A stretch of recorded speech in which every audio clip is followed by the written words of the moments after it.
আসসালামু আলাইকুম। আমি এই মুহূর্তে উজবেকিস্তানে আছি। এটা হচ্ছে তাজিকিস্তানের এম্বাসি। তো আমি এখানে আমার পাসপোর্টটা এখন জমা দিব, প্লাস $160 দিব।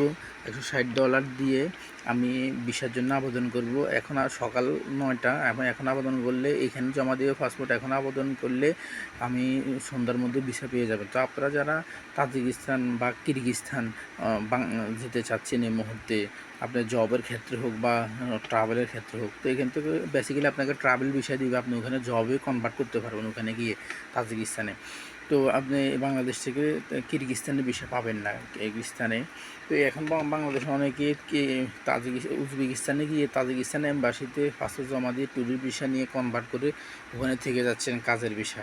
তো আপনারা যারা যেতে চাচ্ছেন, আপনারা অবশ্যই উজবেকিস্তানে গিয়ে এম্বাসিতে $160 এবং পাসপোর্ট এবং পাসপোর্ট সাইজের এক কপি ছবি জমা দিলেই আপনারা দিনে দিনে ভিসা পেয়ে যাবেন। ওয়ান ডে, অর্থাৎ আপনি সকালে যদি জমা দেন, বিকেলের মধ্যে ভিসা পেয়ে যাবেন। ধন্যবাদ সবাইকে। আসসালামু আলাইকুম।